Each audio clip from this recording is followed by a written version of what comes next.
proofing as well, because you're like, oh, okay, I'm putting this process in place now. I'm working out the kinks in it.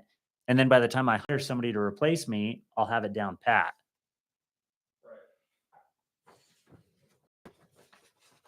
Yep.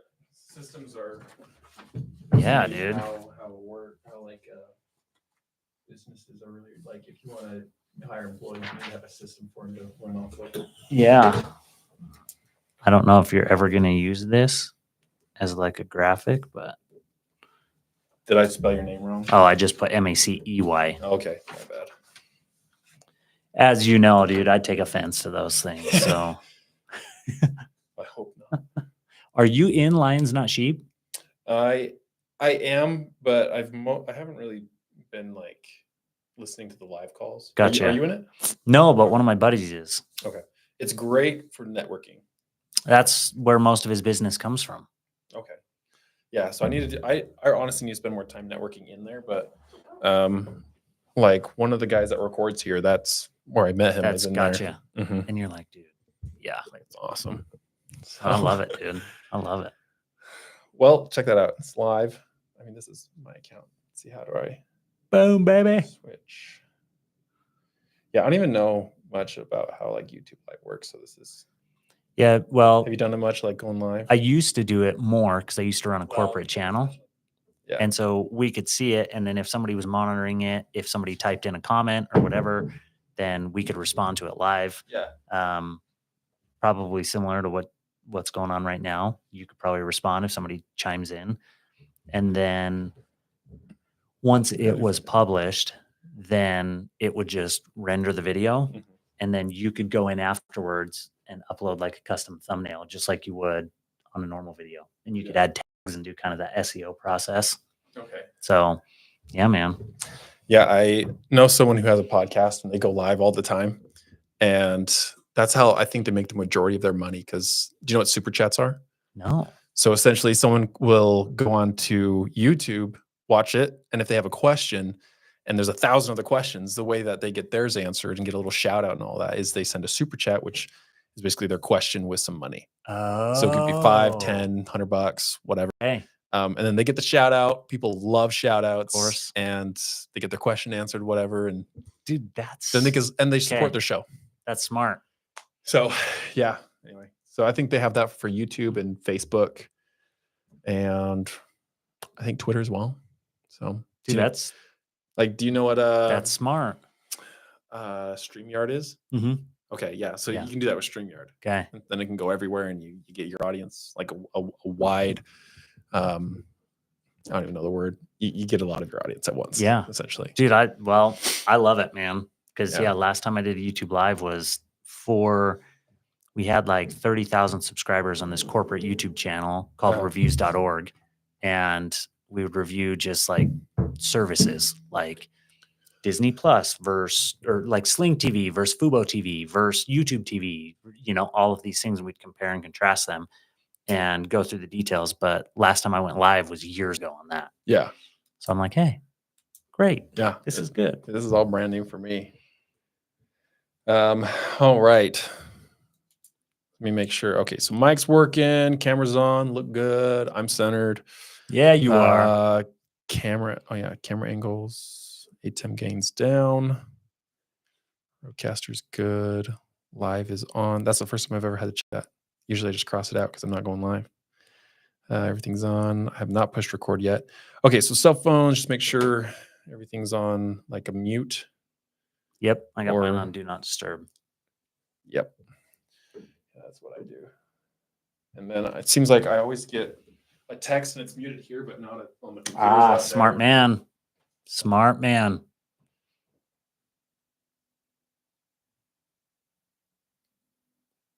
Did you have to paint the walls in here, or were they already this color? I had to paint. Yeah. So I'll have to paint it back when I switch. Yeah. That's all right. I just hit record, so I will not have to run back out there, hopefully. We're ready. Dun, dun, dun. Want to use the restroom or anything before we really go? I'm solid, dude. Okay. Same. We got water. Do you have a hard stop time?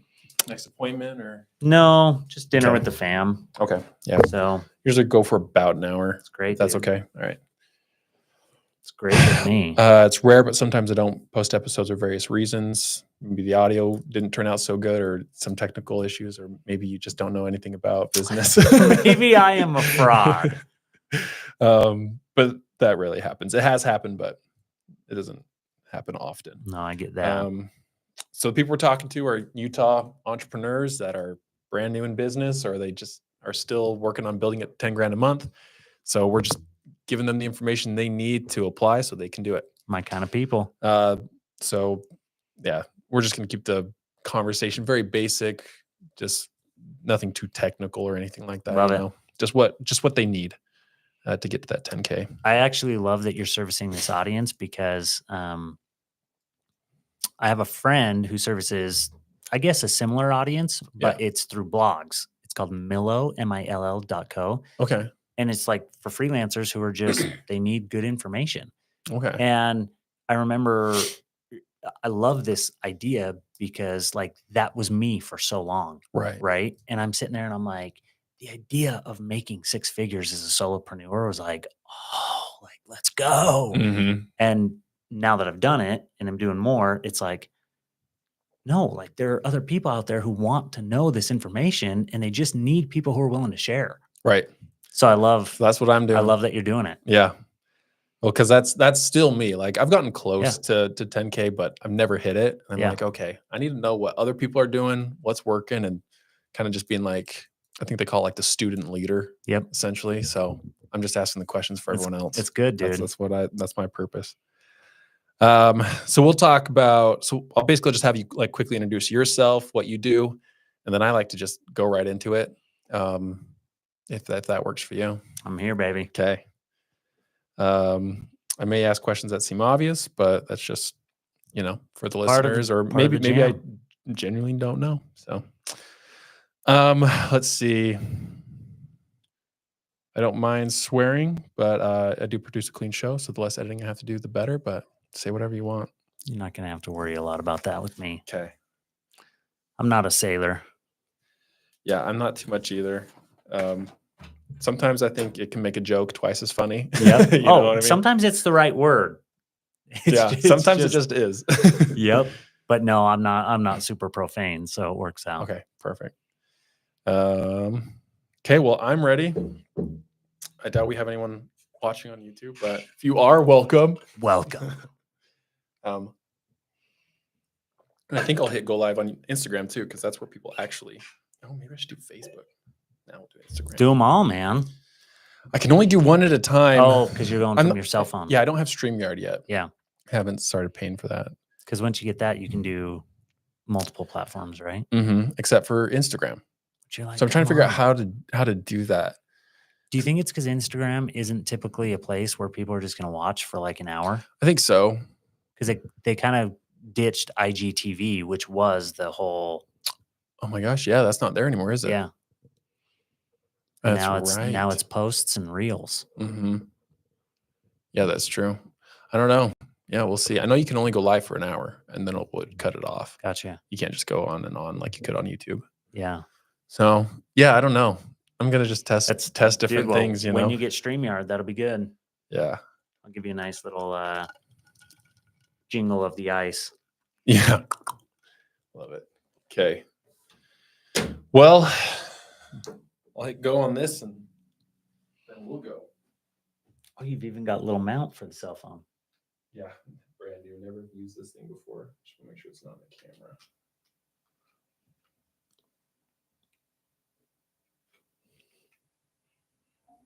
Have you ever had somebody on that just is a phenomenal beatboxer?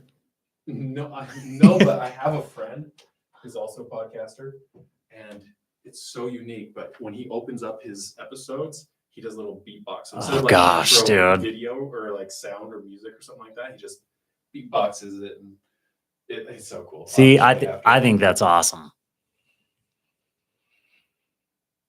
Well, I'm gonna assume that word. Oh yeah, that's why I have my iPad here. Hello, Instagram. What's up, Instagram? I'll just confirm it works really quick, and then we'll get going. I can't remember if I went live on mine or on on under the brand. Yeah.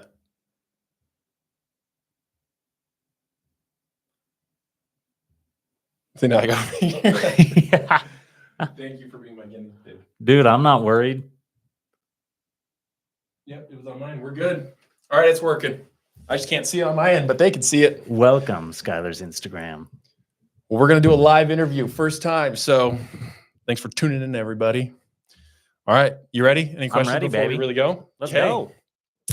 Just like 6 inches away from the mic. Okay. If you're on here, you can watch on YouTube. It'll be much better audio. Yeah, let's go, baby. So welcome everybody to the Utah Hustlers podcast, a podcast on how to grow your business to $10,000 a month. My name is Skylar Beitendorf, but it's my mission to help you achieve success, happiness, and freedom on your own terms.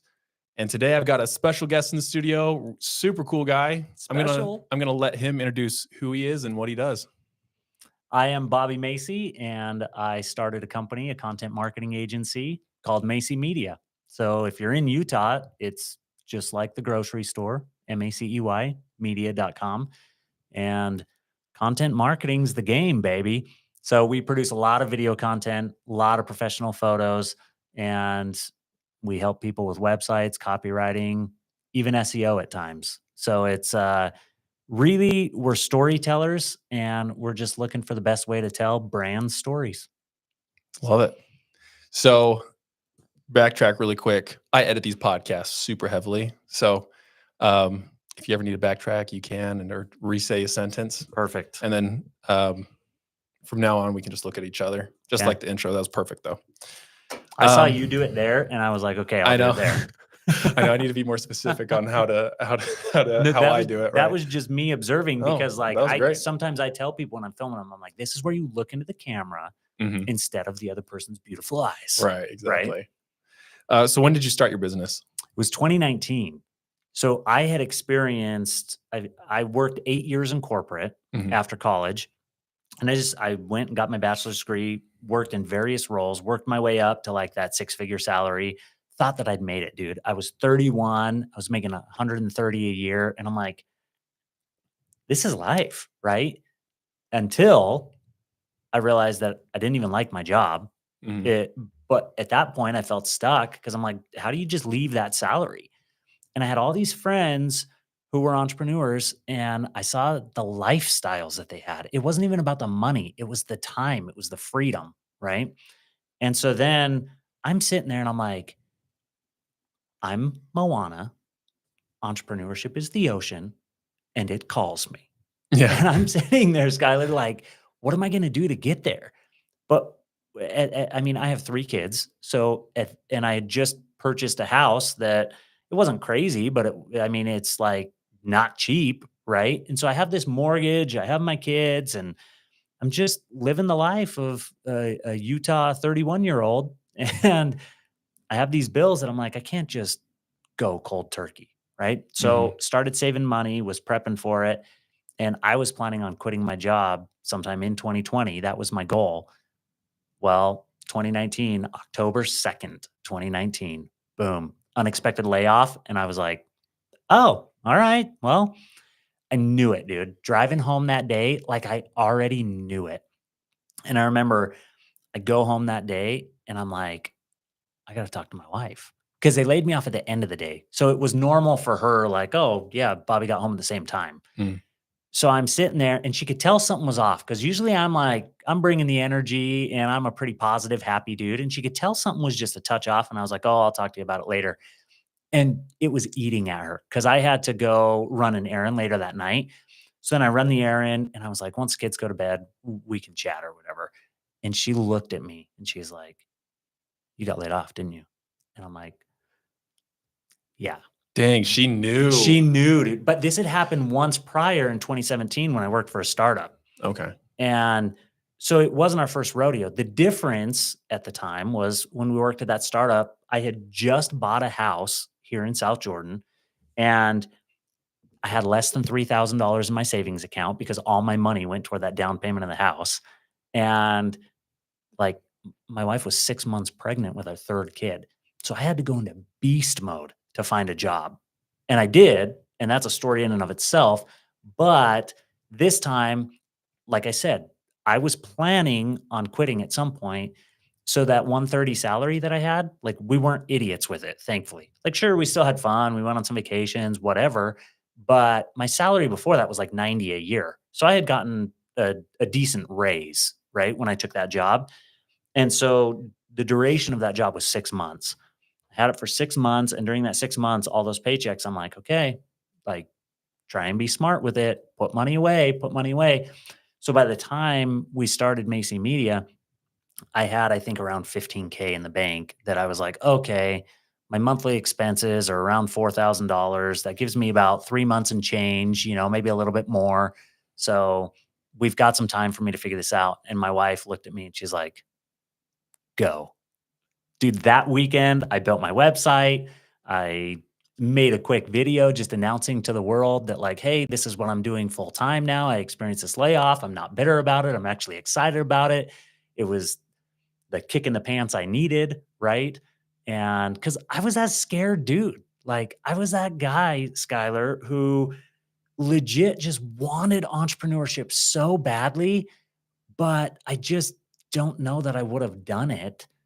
Yes, I was preparing to quit my job, but like, let's say that I had 50K in the bank, and let's say that that job was going great.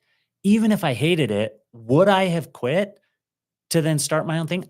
I don't know, because it's hard to say no when you're being paid a salary, right? We always hear that quote Mhm. that like a salary is the drug they give you to forget your dreams. And in my case, it was. And so me getting laid off, I think that was God's way of being like, dude, you've been praying for the courage to do this for years. Like I said, Bobby, I see you, Moana. I see the ocean out there calling you. Like, let's go. Here's your chance. And so that's when it happened, man. October 2019. That's when it started, Yep. and it probably wouldn't have if you didn't have a wife that was so supportive. She's a boss, That's dude. huge.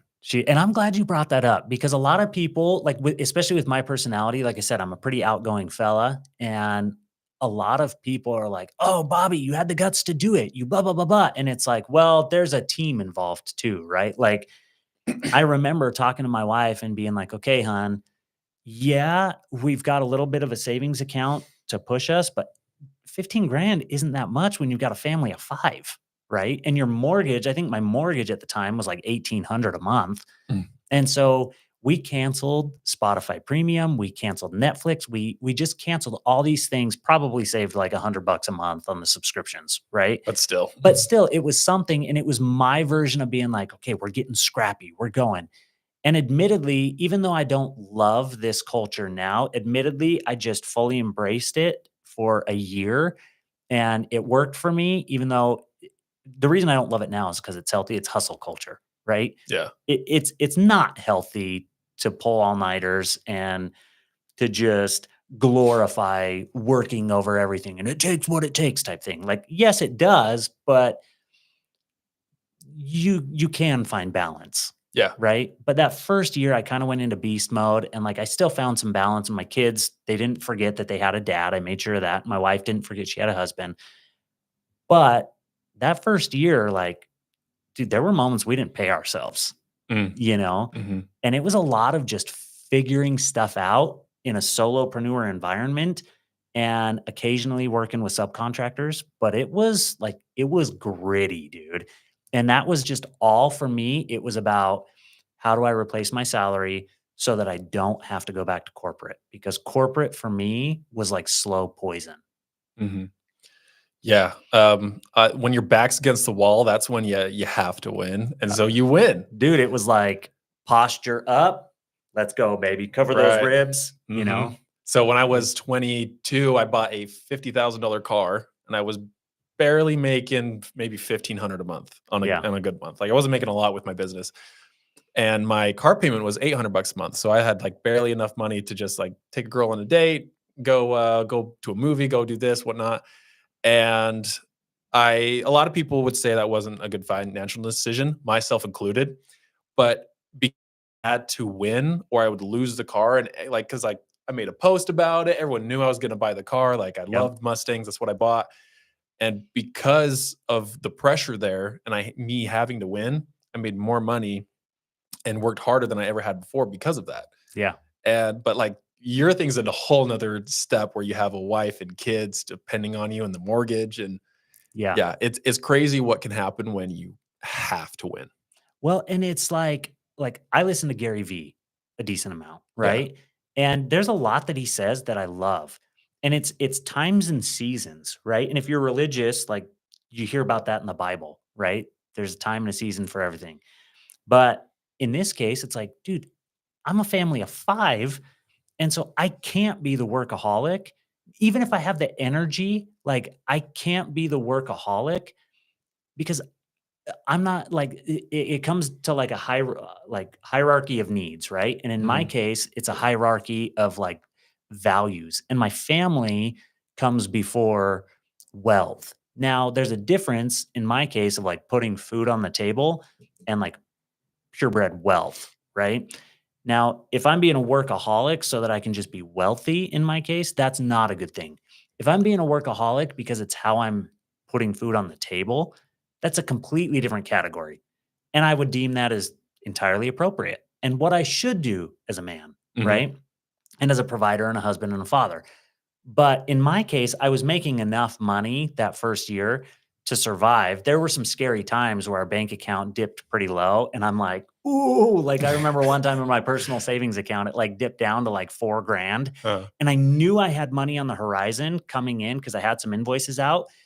But I remember like pulling from my savings account to pay the mortgage and being like, oh, like this is scary. yeah, Like this, it was month to month for a yeah, while. like this, and like especially when before we lived a life that wasn't paycheck to paycheck, Yeah, right? right. So then going back to that for a full year, and even in year 2, so like my business, the way it worked was October 2019, you know, I to the end of that year, I had made, I don't know, maybe 13,000 to end out the year. And then that next year, January to December 31st, right? My goal was to hit 6 figures. Mhm. And because I was like, that's as a marketer, I'm sitting there and I'm like, that's the story.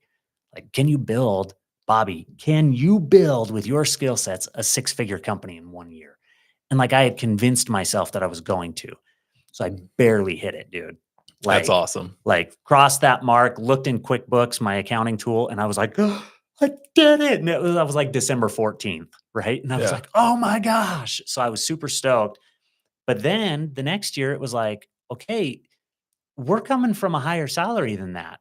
And I had to buy a $4,000 computer. Like I had to do all these different things. I had to add another camera to the mix. So yes, I built a 6-figure business, but at the same time, my expenses were going up for the business and I still wasn't paying myself a lot of money, Mhm. right?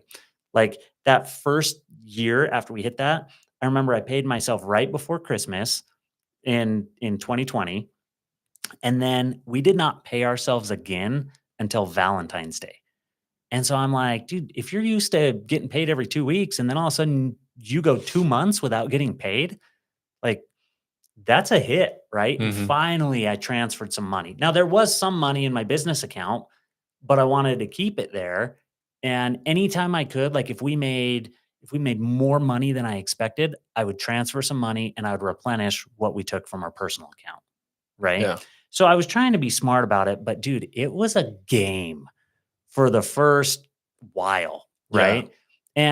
But once you've done something and you hit that goal, you're like, I'm not going to not hit it again. Right. Yeah, Right. once you've done it, you've once Yeah. you've built those systems, the business, you built it. And Yeah. you can not coast, but you can kind of just more start to build out other systems and hire people to run those systems. And It's 100% yeah, it. but there's a time to hustle. This is Yeah. called Used to Hustlers because we're trying to get, help people get to hustle to Yeah. that 10K month. But then once you're there, you want to make that transfer over to owner, which is Yep. kind of like what you've done. And it's the time to hustle technically never stops. What I'm not glorifying is I fell into this trap of posting on Instagram and being like, I just finished up my 83rd hour this week and my eyes are all wonky and bloodshot. And like I was glorifying that Yeah. as like, look at me, look how hard I'm working. to do what I need to do. Nobody cared about that.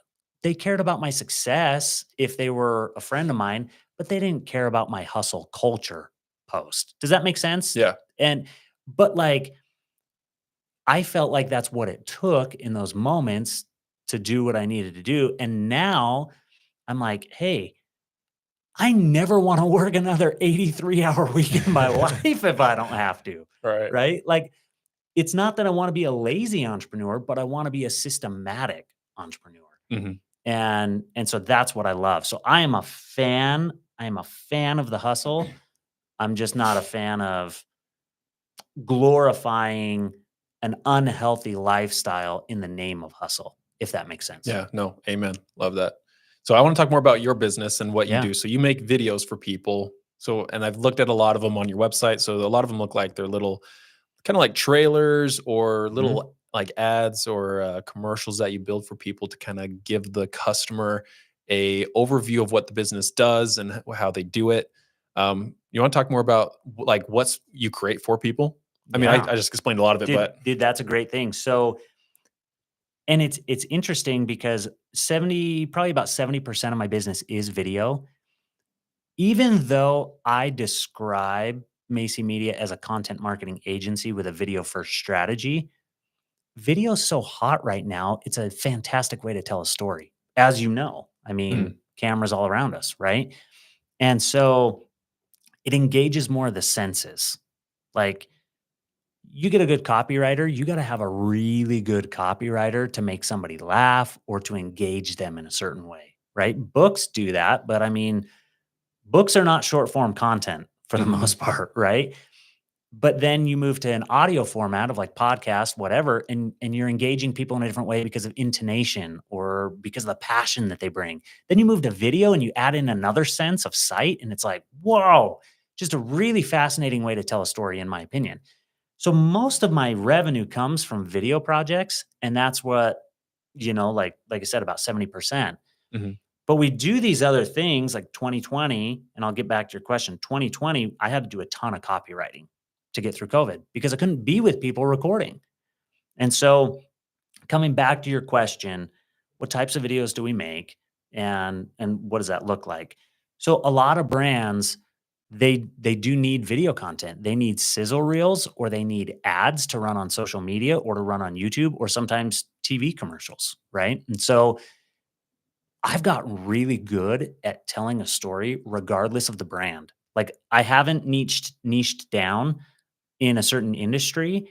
I have several clients in the healthcare industry that pay us like a good wage or whatnot, and we do a lot of stuff for them. But it's like, in October, I filmed a sizzle reel for a haunted house that they wanted on their website, right? Mhm. And some of my month over month clients are like Stanford Medicine, and I've got a medical clinic that they have like 15 practices across the United States in different states. And we, once a quarter, my team, me and one other guy, we fly out, we make content for them. We do the whole Gary V model where we film a bunch of videos at once. And then we do that from kind of like an SEO standpoint of like, what do they need on their website? And could video help them A, rank better on certain pages? And B, could it just help tell their story better? So we fly out to one of their locations, we film a ton of videos, and then we chop it up into short form content and we manage all their social media. And so it really is a content marketing strategy, but we're using video right at the forefront. And then we get these other clients that are like, hey, we literally just need these one-off projects where we need you to either film a website explainer video about our product, something that we could stick right on our homepage, or we need you to film like an ad. So commonly a 15-second spot, a 30-second spot, and a 60-second spot, right? And they want variations of it all. They want to A/B test certain things, and so we're just in the business of filming different variations with different hooks, different strategies. How can we tell the story? Saying this, saying that, different calls to action, whatever. And we produce a lot of variations and then hand them over to the client, and then the client gets to do the rest from there. We're not the guys who come in um, and and do the paid media side for people. We either leave that to them, or I make an intro to a friend of mine who does it phenomenally well. And I've done that in the past, and I'm like, I don't want to be the paid media guy. I want to be the creative. Yeah. So you create a lot of different kinds of videos. Tons. Is there one that you feel like is the most impactful to business owners? Yes. Believe it or not, dude. Training videos. Arguably the most boring type Really? of video that you can get, but arguably the most impactful. Here's why. Take Stanford Medicine. Multi-million dollar organization, right? It's set up kind of like the U of U here in Utah. You have the university proper, and then you have University of Utah Healthcare System, and they're separate companies, but they're sister companies. And so Stanford's the same way. They have Stanford University proper, and literally right next door, they have Stanford University, which is also the medical school that feeds doctors in, et cetera, right? So Stanford Medicine, they have their own hospitals, this, that, et cetera. That's my client proper. And they came to me and they're like, hey, we've got all this quality improvement information that we're trying to disseminate throughout the organization, but also internationally with people that we partner with from a healthcare standpoint.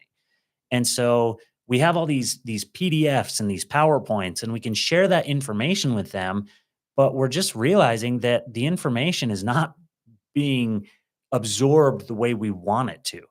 So they're like, we want to do this through video. They had hired because they're sister companies, the first place they turned was right to Stanford University, who has a video team. And they're like, hey, can you help us with this project? I don't know everything that went down, but they didn't like the quality that they got. So I went to college with one of the guys who is in charge of this project. And he was like, hey, Bobby, I've been seeing you on LinkedIn for the past 10 years. Like, dude, tell me about everything you're doing. So I told him, and he's like, will you give me a bid on this project? So a couple years ago, this is fairly early on. I think maybe the end, it would have been 2021. Okay. So, because we'd already been like a year through COVID.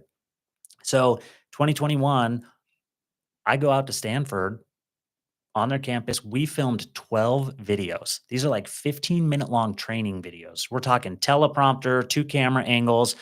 And then their goal was to say, hey, we had these PowerPoints. We need to bring them to life. So they had a ton of different speakers filter through who were just employees of the org.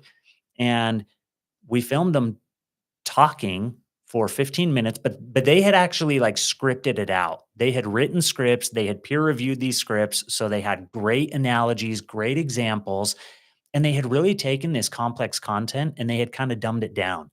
And then my team was there to film, and then we were there to bring it to life with editing. So if you go to the YouTube channel and look at these videos, like it's not like they have hundreds of thousands of views. That's not Stanford's purpose with them. Their purpose is to train people within the organization at a very high level. Like these are doctors who are making $1 million a year who are being forced to watch these videos because like they need quality improvement skills. It's the difference between like if somebody has a stroke and the admission time of somebody arriving to the hospital to getting the medicine in their veins through an IV, if that's an hour, these people are trying to figure out, well, how do we get it down to 30 minutes? Because every minute that somebody doesn't have that medicine in their veins, they're losing like 2 million brain cells. So you're talking about like serious life and death type stuff, right? So they need quality improvement professionals to teach them systems to help them identify problems and then address those problems. So they decided to turn to video to do this because they're like, we need to reach the masses within the org. And then we also need this to be international, and it's not cost effective to send our improvement team to India and then to Europe and then to New Zealand and then to all these different places that we have partners globally. And then it's also not like feasible or plausible for the quality improvement team to go and train all of these doctors in person all the time. But they could do it through video. So you're like, dude, all of a sudden, I know I gave you a very long, detailed answer, but all of the sudden, these training videos the opportunity cost there alone is insane. And they're having an impact globally on a multi-million-dollar organization, and it's saving them tons of money not regurgitating the same things over and over again. So it sounds like those really valuable as far as training Yeah. employees and just other people in your organization on how processes are done. Yep. But they specifically let anybody look at Yeah, it. you could go to YouTube right now and find them. That's cool. I can't remember the name of their channel. It's like Stanford Improvement Series or something. And I've got a few examples on my website, macymedia.com. And anyways, these are like heavily edited 15-minute videos that like the graphics bring them to life. And so does the B-roll and so does the music. Like the whole process from pre-production scripting to post-production editing, like we dialed it in. I like that. Okay. So that's super impactful for training your employees. So instead of giving them a checklist, like, hey, this is what you're doing every day, you give them a video, because then you're hitting more senses, the visual, the audio, 100%. like everything. So there's crazy statistics out there that like the difference between us reading information and us watching a video, the retention rate is astronomical in favor of video.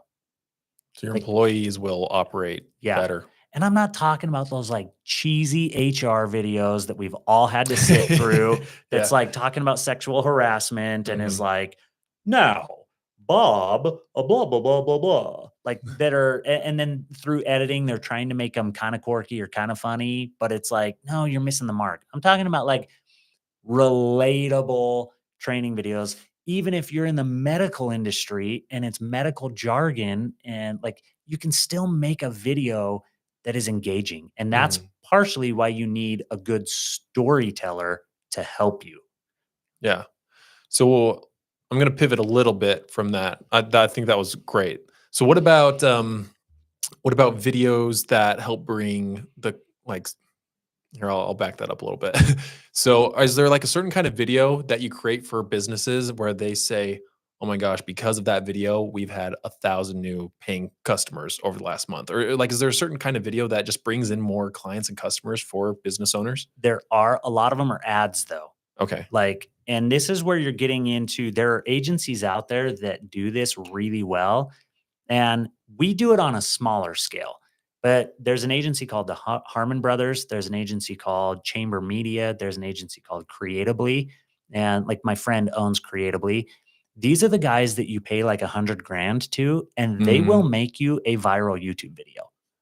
And because their script writers are trained in comedy, like it's like the squatty potty type stuff. Yeah. Like these guys are really good at what they do, and they've got a formula that's dialed in. But what do you do if you don't have $100,000 to throw down on a video? Right.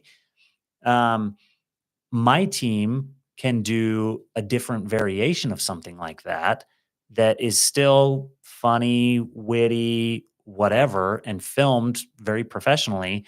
But usually we're cutting costs by not bringing in paid actors or things like that. Right. We're and not building sets specifically for things. It's like, hey, how can we do this on a budget? And hey, Mr. CEO, is there somebody within your organization who can speak to this, who has a nice personality or a witty personality or this or that? So on my website, there's one called Powder Watts. They approached us, and this is a company that was made in Park City, and they do heat cables for your roof. So you're like, oh, that's not like a very like, that's not like poopery or like squatty potty or like a very funny topic. But we were able to kind of take a version of their, a version that was witty and come up with a script that was kind of witty and kind of funny. And we did hire one gal for one day to come in and be like the spokesperson for the brand. And she nailed her lines. And ultimately, we had a teleprompter. We filmed it outdoors in Park City. We caught epic B-roll of what heat cables actually do for your roof. And their whole system is like, they make heat cables smart, right? Because heat cables can cost people a ton of money if they're always on. And so their whole thing is like, look, we use technology that monitors it, and we know when to turn them on and when to turn them off. And then you don't have to worry about it, and you don't end up with an astronomical bill. So we were like, how do you take a product like that and make it funny and have it generate sales? Now they haven't shared sales data with me, but their whole point was they wanted a video on their website that was a constant salesman that never slept, Mhm. right? So that's what we created for them. Okay. And it was a little 2.5-minute video. And like I said, it was like it has some charm and some wit to it.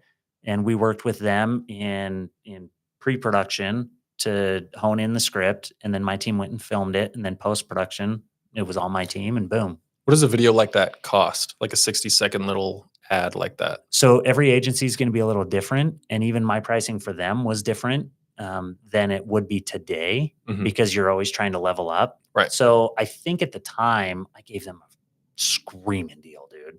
They were a referral from a friend, and I think that the total bill was like $3,000. Okay.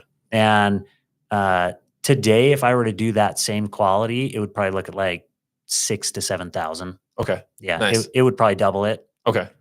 So let's say someone doesn't have the ability to pay for that, Yeah. but they need a little ad, and they've Mhm. got their family or friend that's willing to film them. Do they need to go buy like some fancy equipment, or do you think they could just do it on their smartphone? Dude, cinematic mode, if you're an iPhone user, oh my goodness. Like it's great. And you can get there are these mics. There are tons of mics that'll just plug into your lightning cable or your USB-C cable if you have a new iPhone. And like it'll give you good audio. Like there's some mics called DJI Wireless 2 or something, Mhm. and they'll plug right in here, and it's a wireless Bluetooth transmitter, and you can it's like a lav mic that plugs right in here and has a little magnet, so you can just put it behind your clothing. So nice, such good audio, professional grade audio, and you're filming with your phone. And Which it's is like, still yeah, like the cameras now on phones are incredible. insane. And so, no, you do not need a lot of equipment. What you need is a good hook and a good story. So this is what I do. You remember when BuzzFeed was super popular? Mhm. BuzzFeed back in the day, now I worked at KSL, so I was in the publishing industry. So I was always looking at BuzzFeed headlines and being like, why? Like, yes, they're clickbaity, but like they're hooks. That's what they are. There's a reason people are clicking on these things. So I just analyzed all of these headlines of like, why do people click? And got fairly good at getting people to click on my own articles at KSL, right? Now I think the same way, but through video. You have to ask yourself every time you produce a piece of content, what's the hook? What value am I giving people?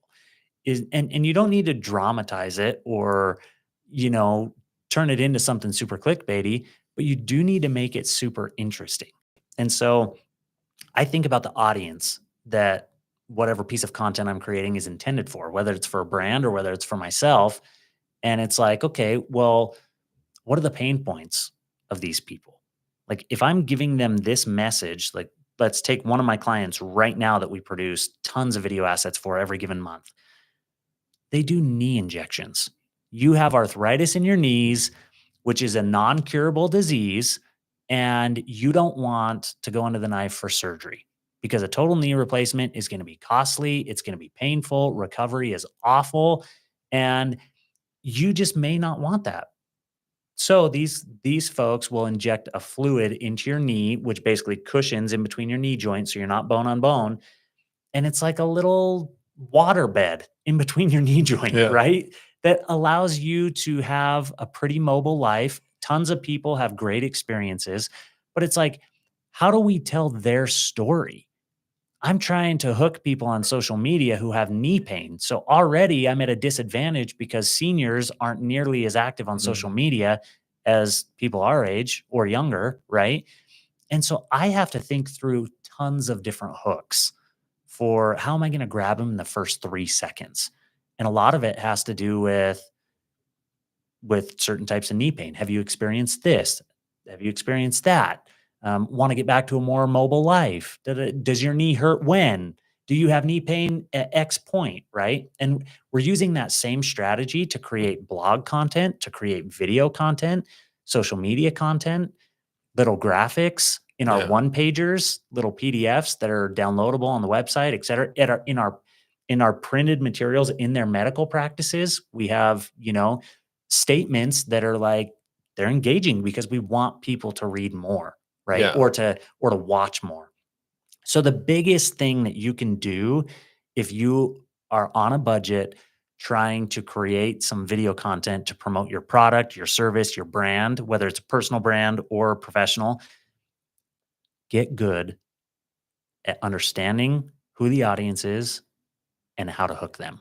And it's going to require a ton of variation and a ton of testing. And it's going to be frustrating, right? And sometimes you have to reverse engineer things. And so you have to hit their pain point, and then you're like, okay, well, if their pain point is this, how do I turn that into the negative of that? Or how do I spin it into the positive of that? And so you reverse engineer and do all these different things. And you're like, what sounds better? What would I click on? Or what would I watch? Hmm. And then in video specifically, this is where the hook really matters. It needs to appear within the first 3 to 5 seconds. There's a reason why YouTube, those skippable ads, they give you 5 seconds. If you're doing any sort of thing in that regard, you need to hook them quick, right? But even short form content that isn't like let's say that you're doing this all organic and it doesn't have any paid ad spend behind it. You can still hook them pretty quickly. You just touch that pain point in a variety of ways, whatever they're experiencing, and then you get right into how you help, Hmm. right? Okay. So you always talk about the pain point first. Yep. So if you're a photographer, you maybe say, oh, are you tired of having poor quality videos or sorry, Mhm. poor quality pictures on your your Tinder or something like that? Yep. Or video, like are you tired of like the low budget iPhone look on your video, which like I mean, you gotta do what you gotta do, right? Yep. But there is another level that's just like, okay, this brand knows what they're doing. Well, the one I've been getting recently in my Instagram feed it's a video creation course, and these guys are targeting me because they know that I love video because it's like Mhm. reel after reel after reel on my feed. Right. And I clearly talk about this stuff, right? So Instagram has me in some pool over here, and these guys are targeting that pool that I'm in. And their hook is basically like, bet you didn't know your iPhone could do this. Mm, And then they have all these beautifully shot examples of stuff that was filmed on an iPhone. And it makes it be like, why am I paying $4,000 for a camera body and another $2,000 for a lens when I can get that on an iPhone? Right? That's right. their hook is like, we want to go after you and teach you through our course. We're going to teach you these tricks and tips that like your common iPhone user doesn't know. Right? Mm, right. Okay. So I bet you didn't know. Yep. That's a really good hook. I like that. Yeah, and it could be done with anything, right? Mhm. So I bet you didn't know this is causing your knee pain. Yeah.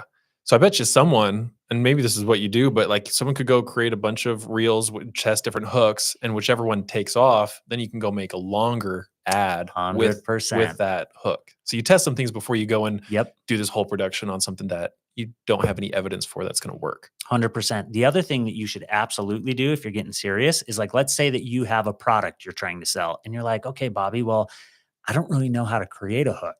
So literally, you could type into Google how to create marketing hook and you'll get a bajillion results, right? Stay on page one. They're usually the best. Yeah. and, but then um, go look at competitors. Go check out their social media feeds. Go and try and find their ads. A really quick way to get targeted by an ad is to literally just go to their website, right? And then Mm, within a couple of days, if they're doing paid media, like you'll probably get targeted with their ad mm, and you can see what types of hooks they're using. You can search by hashtag of whatever industry it is. So like sometimes I'll go search a hashtag of like knee pain. And it's one of those things where it's like, well, my client is in the knee pain world, right? That's their target audience is people who have knee pain. And then I can see what everybody else is posting and it gives me ideas of like, oh, they had a video that hit 1 million organically. Well, I'm going to watch that video and I'm going to see what they did. And they may have just given me my format.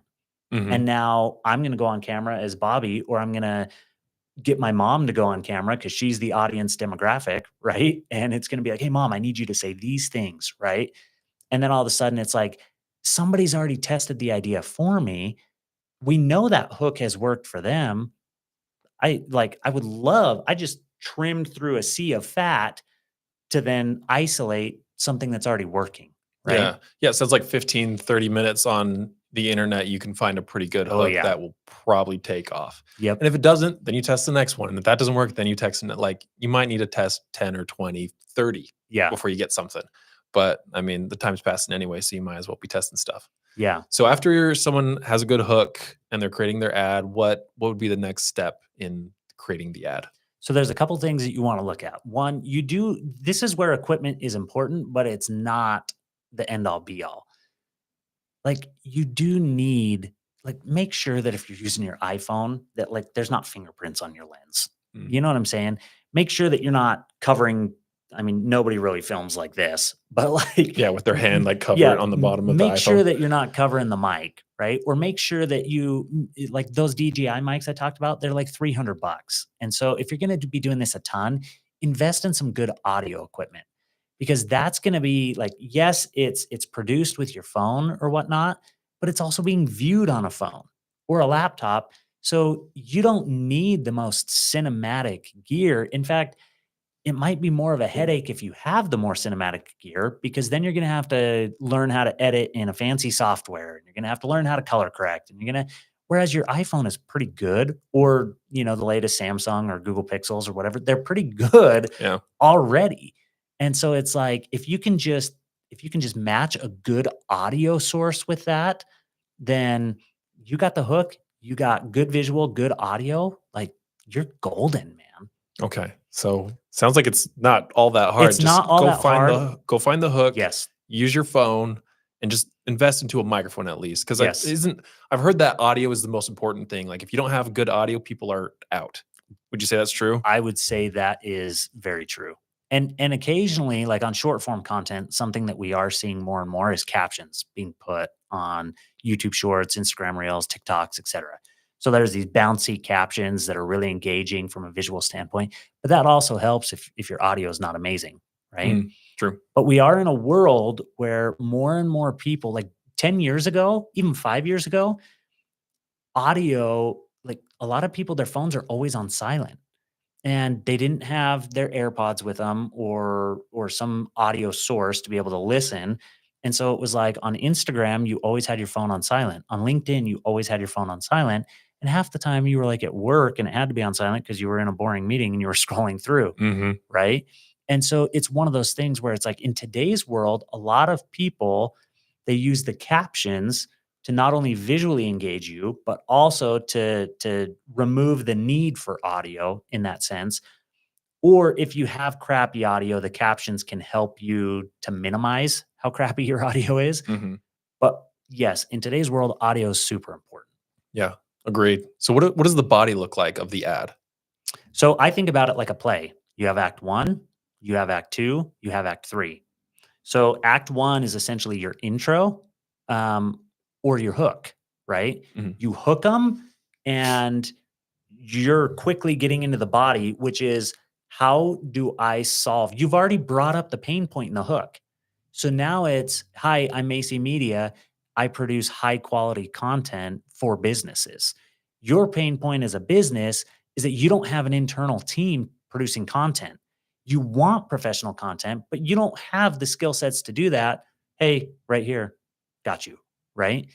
And in this case, like, people want to do podcasts. They have a lot to say, but you know how to produce podcasts. They don't know the first thing about producing the podcast. So you hit that pain point through a variety of hooks, then your body content is the problem that you solve through the service or product that you offer.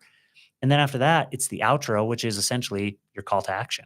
Okay. So the body hook, and then should people immediately say like, oh, I'm so-and-so and this is what I do? Let's talk more about like, it depends on if you're building a personal brand or if you're building, like, if you're doing let's this say for it's a company. business. Yeah, let's say it's a company. So if it's a business, nobody cares that I'm Bobby. okay, right? So no need for that. Yeah, they care that, like, they care about what I can do for them, Mm-hmm. right? And so this is, I mean, it's a great way to tell a story on social media if you literally just think of it like that. I need to hook them. I need to present what I offer as a solution for the hook, the pain point that they're feeling, and then I need to tell them where they can find out more. Okay. And that's the CTA, whether it's go to this website or whether it's click on the link below or whether it's subscribe for more content or whatever. Yeah. Right? So that ad should have a lot of B-roll in it, is what it sounds like. It can. It depends. I've been seeing ads lately that are UGC. So that's a user generated content. Okay. I just saw an ad from Chirp. Do you know what Chirp is? Mm-mm. Chirp is like this wheel. They have a variety of products, but it's a wheel that has a little like divot in it, and it lines up with your spine, and you roll out your back on this wheel. So it forces you to arch your back, and it oftentimes will pop your back. So now they have this new device that looks like it has like little square, I want to say spikes, but they're not spikes. They're like little square knobs or notches, right? Yeah. On like what looks like a foam roller. And they have this device that you can put it in and it'll spin it for you. And you can roll out, like, you can position your hip or your quads or your calves or something on there, and it'll spin and it'll massage it for you. So I have a friend who they hired him. He's not like a professional video creator. He's a finance guy. And so like he helps with my retirement. Mm-hmm. And so anyways, this dude, he was producing some iPhone UGC content for them that they ran as an ad on Instagram because it was raw, it was real. And yes, he probably had like a Joby pod, like one of those little octopus leg tripod things with a phone mount on it that he stuck somewhere, or maybe his wife was filming him or somebody else was filming him, but he filmed it all vertical. And he literally was just talking about his experience. And he's like, hey, if you're a has-been athlete like me and you still think you got it, you're a little more sore than you want to be after you hoop or after you whatever, right? And so that was his hook.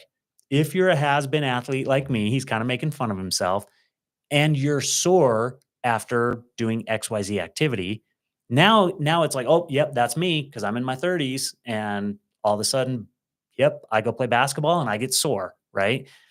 So then he just has a little bit of B-roll. Most of it's talking head, but then he has a little bit of B-roll cutaway shots to him just like using this Chirp tool.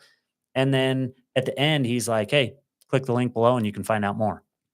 Okay. And it's like, dude, this is raw. Like there was no color correction done. They didn't even put captions on it. But my friend has a great personality.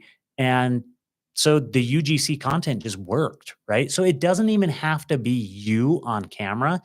You need somebody who's pleasant. And there's for creators out there who are looking to do this on a budget, like if you have your hustle or your business or whatever, and you're trying to, build, and you're like, look, I just don't have Skylar's personality. I'm not going to go on video and I don't feel comfortable doing that. There is a website called trend.io. And it's basically a marketplace where you can hire people, you can send them a product or hire them to talk about a service. And these are professional creators, and it's starting at like $100 a project. So it's not astronomical. Mm-hmm. But it's like starting at $100, you could have somebody creating a 1-minute spoof on your brand. And it's like, are you for real? Like, that's a great resource for people who are on a budget who don't want to be the star in their own content. I like that. That's cool.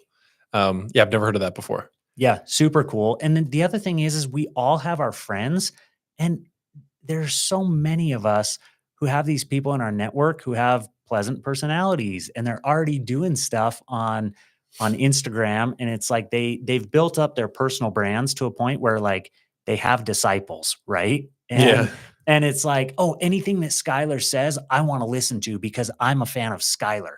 So he could be talking about politics and I'll listen to him. He could be talking about religion and I'll listen to him. He could be talking about a product and I'll listen. Like I have a few friends like that for me. So the other day I posted about a shirt that I was wearing, and it's a product that Macy Media helped produce a bunch of content for. And now I'm an affiliate. Like they've already paid my invoice, but now I'm an affiliate with them. And so I have my link, and it's like, hey, if you buy one of these shirts, it's a golf polo, right? And if you buy one of these golf shirts through my link, like I'll get like a 10% commission on it, right? Yeah. So I have a ton of these shirts and I love these shirts. Like, I'm surprised I'm not wearing one right now, right? Yeah. It's either I'm wearing Macy Media swag or I'm wearing this shirt. And it's just a 4-way stretch golf polo and really modern, really classic, and looks great. So, anyways, I made a quick video about I was very honest. I was like, Macy Media helped do the marketing for this brand and we helped launch it. We helped with their website, we helped create video content for them. But that doesn't change the fact that I wear these shirts and I like them. And I literally just gifted one of them to my brother when he was in town for Thanksgiving. I'm like, hey, dude, because he golfs too. I'm like, hey, here's a shirt. You need this. Hmm. And I gave him one, right? And like they're high enough quality that it's like, oh man, like this is good stuff. But I made an Instagram. Like they didn't ask me for that. I was just like, look, if I make any money from it, great. But if not, like we're at Christmas time. People are wanting ideas for gifts. Guess what? First comment, my neighbor just bought one for her husband. She's like, I just bought one for Mike. And I'm like, literally, I would have given him one. I have several of them, right? And I'm like, I would have given him one if I would have known that. But like, good for her, right? Yeah. I don't even know if she used my link to buy it yet. But it's one of those things where it's like, because I'm her neighbor and she follows me on Instagram and she's seen me in that shirt 100 times over the summer because I'd wave to her as I was going to golf, right? But it's like she cares enough about what I have to say just as Bobby, not as a business owner, not as a professional content creator, just as Bobby, that I just sold a shirt for my friend's company as a normal dude. Yeah. And that's powerful. And so you have people in your network, Skylar, and everyone listening has people in their network that's like, if they're good on camera, give them the product and tell them to be authentic and be themselves. And if they actually believe in your product, they'll be able to sell it without being salesy. Totally agree. Yeah. I think that's something I need to do a lot more is use my network to help like promote what I do and all that, because they are the one, because it's so different when someone is talking about you and selling your product for you than you trying Yeah. to sell it, because there's so much more credibility when I say, oh my gosh, I love these 100%. particular shoes that I got, because they know there's no hidden like agenda. Because like if I sell someone on a video for you, like they know I don't get paid for that. Yep. Or they're at least going to assume that. Yeah. So they're going to assume that I'm sending them to you just because you do a good job and you're easy to work with. 100%. And whatnot. So there's a lot of trust built right there. Well, and it's even with that shirt. If I get 10% commission off that, I think the Black Friday deal on those shirts was like, it was like $25 because they're normally 50. And don't get me wrong, this is a high quality shirt. Yeah. Like it's not just like a Joe Schmo shirt. Like they're worth $50 if you buy them at full price. But it was like, even if I don't get any piece of that pie, come Christmas morning, that dude's shirt, he's gonna wear it to work because it's nice enough to be able to wear to work. It's nice enough to be able to wear on the golf course. Like I've worn them to wedding receptions before as more of kind of that you can tuck it in, you can leave it untucked. It doesn't matter. Sometimes I'll wear it with joggers and other times I'll wear it with like more of like a slack type pant. Yeah. But it's that versatile of a shirt. And I'm like, this dude's going to look great in that shirt. And it's only on his radar because I posted about it on Instagram. Right. In a non-salesy way. Yeah. Right. Exactly. Just being authentic. Yep. Like that. We have a little bit of time left.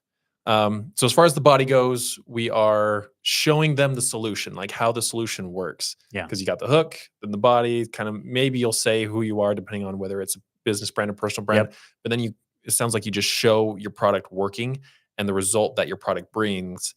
And then you touched on this a little bit, but I want to go a little deeper really quick is the outro. What does the outro specifically look like no matter like what it is? Give somebody something to do.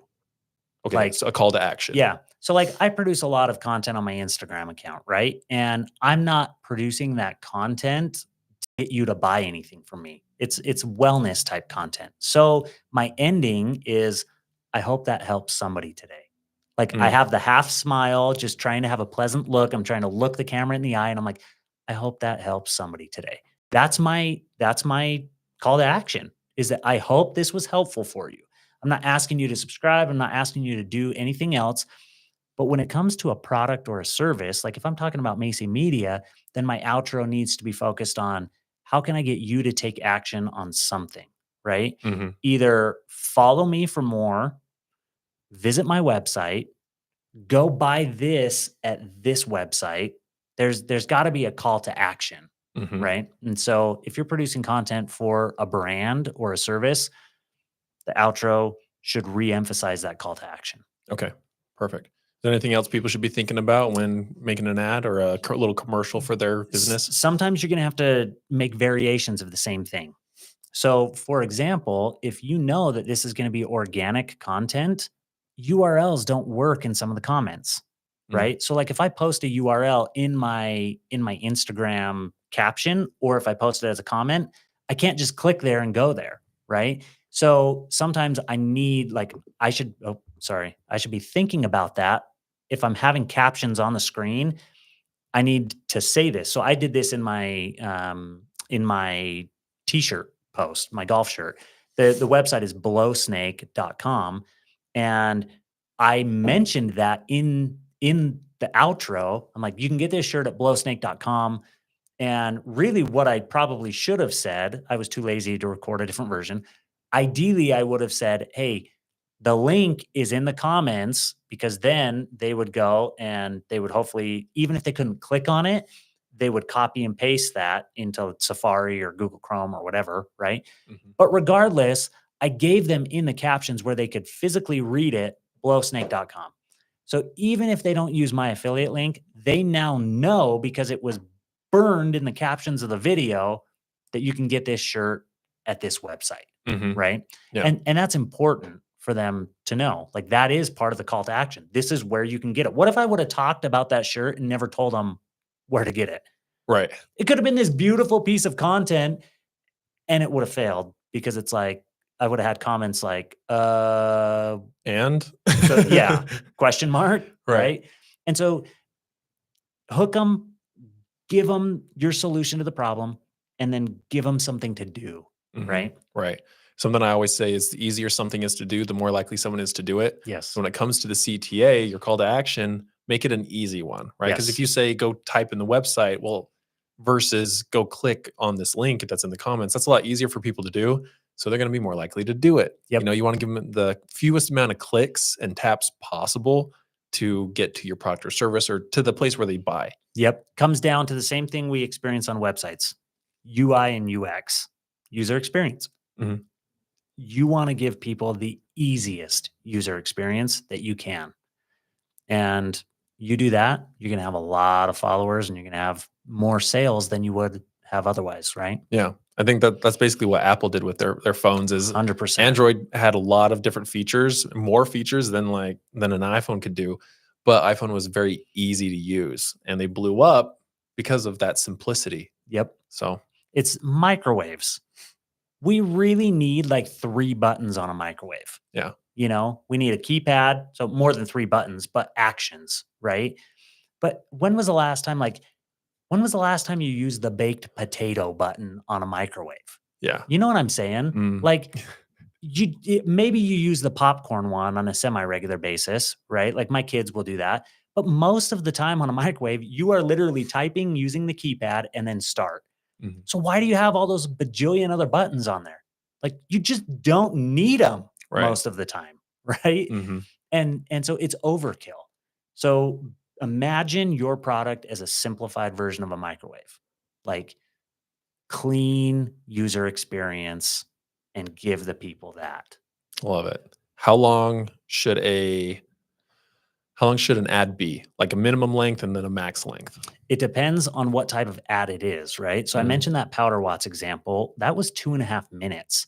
But we had various hooks throughout the video, and it was meant to be more of that Squatty Potty feel on a budget. Like it was funny. We were kind of telling the story throughout, and it was a longer story that we were trying to tell. But if you're gonna run an ad on like that ad, if they use that as an ad, they would use it as an ad on YouTube. Mm. If they wanted a different version, then we would have cut a different version to use on Instagram or Facebook, etc. So if you're targeting on the socials, I'll call them, then usually you're going, and when I'm saying the socials, I'm really talking about Instagram, Twitter, Facebook, TikTok. If you're running those types of ads where we consume content vertically, you're probably looking at no longer than 1 minute, Mhm. because people they have short attention spans. And you have to remember, anytime you're advertising to them, you are interrupting what they're currently doing. That's why the hook is so important, because they're doom scrolling. And so you're interrupting their experience to bring them something else. And that's why you have to hook them, right?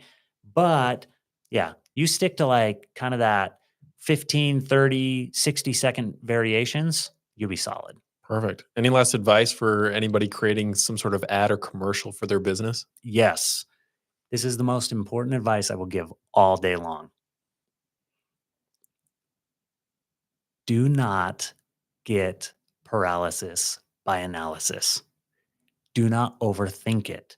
Grab your stinking phone and start producing content. You just have to do it, because Mr. Beast says this all the time. He's like, your first 100 videos are going to suck, but you're going to learn so much and you're going to become that much more confident in front of the camera talking about XYZ. You're going to feel awkward when you do this.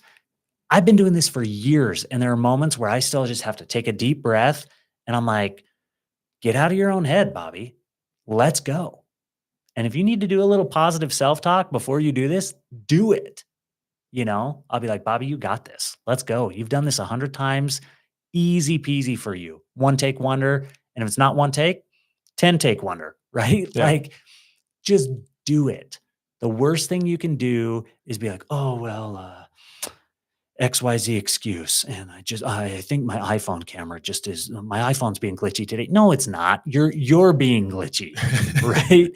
You just don't want to do it. So you're finding every reason not to. And at some point, you just got to cut the excuses and you just got to level up and say, look, worst case scenario, I'm not going to get any sales from this. Worst case scenario, I'm going to learn something from this. And that's the worst case scenario. You know what I'm saying? Mhm. So just do it. I agree. Just do it, because we all wait for the confidence to do it. Yep. But the confidence doesn't come until you actually do it and get good at it. Yeah. So just got to start. Can you imagine how many people have actually bought all of the gear that you have to do podcasts and they haven't even produced an episode yet because they have paralysis by analysis? That was me for a long time. I bought a lot of the gear and was just like, okay, now what? When do I record? I had that analysis by paralysis. Yep. And the only thing that got me to get my first episode done was I co-produced it with a friend. So we co-hosted the show. And so it was like, we just set a date and we're like, hey, this is when we're doing it. And you're like, wow, my world didn't end. People actually still like me, right? Yeah. And it's so funny that we get in our own minds like that. And it happens whether you're a pro, or I guarantee it still happens to Mr. Beast. He's probably thinking, oh man, is that joke going to land, or is this blah, blah, blah, blah? And he's in his head. And eventually you get to the point where you're like, look, you just learn to ignore the voice. Yep. Judgment doesn't matter, because it's, I mean, that's what everyone's really afraid of when it comes down to it, is 100%. It's judgment, and people are going to judge you no matter what. So yeah, give them something good to talk about. So can I say one more thing? Yeah. If you're if you are entering this phase of content production, you can systematize things by batch filming. And I think that this is important. Now, I do this for my clients and I do this for myself. Change your shirt, record 2 videos in the same clothing, swap out a shirt, record a few more, and batch record. Because when you are set up to record and when you're on it and you're really feeling like you can deliver, you have to ride that wave. Because the second you put that phone down, you might lose that momentum. And so you may think like, oh, I can just do it tonight, tomorrow, whatever. I've recorded a video now and I'll just do it then. No. Assembly line, batch filming, and then batch edit, and then you have all your content ready to post. The worst thing you can do as a creator or somebody who's trying to promote your brand or your business is trying to always create content on the fly. It'll always end up underproduced and under thought out. And so if you can just dedicate some time to batch record 5 videos at once, even if they're 1 minute apiece, and then dedicate another hour to just edit those videos, right? Even if you're just editing it on your phone with like the captions app on iPhone, that's a great one. It'll put those little captions on there. Or like another one is InShot, IN Shot. It's $10 a year, and it allows you to create the cuts and the splices and crop and zoom in and things like that to create, some simple effects. But like if you batch edit or batch film, then batch edit, and then you're just ready to have that content to post, you are going to save yourself so much time and so much headache. And it's going to be easier to publish content on a regular basis. And I think that's something that people need to know, because we always are just like, oh, I'm just going to make a video real quick. I need to post something. And then we just post subpar content because we're trying to do too much on the fly. Yeah, I can tell you that's been my experience. If I don't batch produce, quality goes down, which means views go down, which means the algorithm doesn't favor me as much. Yep. Versus when I batch create, I'm like taking a few hours or maybe even the whole day to really think about, okay, what does the audience need? You can just think more about what the hook, the pain points, and just be set up more for quality content. So because that's really what it's about, quality over quantity. 100%. Think of it, I'll put it in these terms. Be deliberate about your content. Mm-hmm. Well, I think we've given a lot of great advice to people today. So if someone wants to get in contact with you, how do they do that? First thing is go to macymedia.com, MACEY media.com. And there's a contact form there. You can reach out there. I'm very active on LinkedIn, just my name, Bobby Macy. And it's most of my socials are actually Bobby Macy was taken. So it's B-O-B Macy, Bob Macy. Nice. So pretty easy. I respond fairly quickly, and I'm active on most of those social channels. Okay, love it. Well, Bobby, thanks for coming on. Dude, thanks for having me, man. This was fun. Yeah, it was. Appreciate you coming. All right. Boom. I wonder if we got anything on the YouTube. I think the Instagram went down, but maybe not. Dude, that was fun for me. I appreciate that. Yeah. Oh, it's still there. It's still there. How about that? What's up, everybody? Let's see. All right, I'll go ahead and end this. I don't even know how to end the live. I don't either, because I never do them. Can someone tell me how to end this live? We can figure it out. Let's see. You have no request. Yeah. What about up there where it says live X? Oh my gosh, you're so right. And now. Okay. It's 7, 8, 9 people. Look at it. They're like, hey, he's live. Everyone's probably driving home from work at about this time here, getting dinner. And sometimes people will they'll look at something because they're like, oh, it's Skylar. Like, what's he talking about? And then they'll see that it's like a podcast and they're like, oh, I don't have time for that right now. I'll watch it later. Yeah. So I think so. Yeah, I'm going to hit stop on the YouTube. And now it's dark.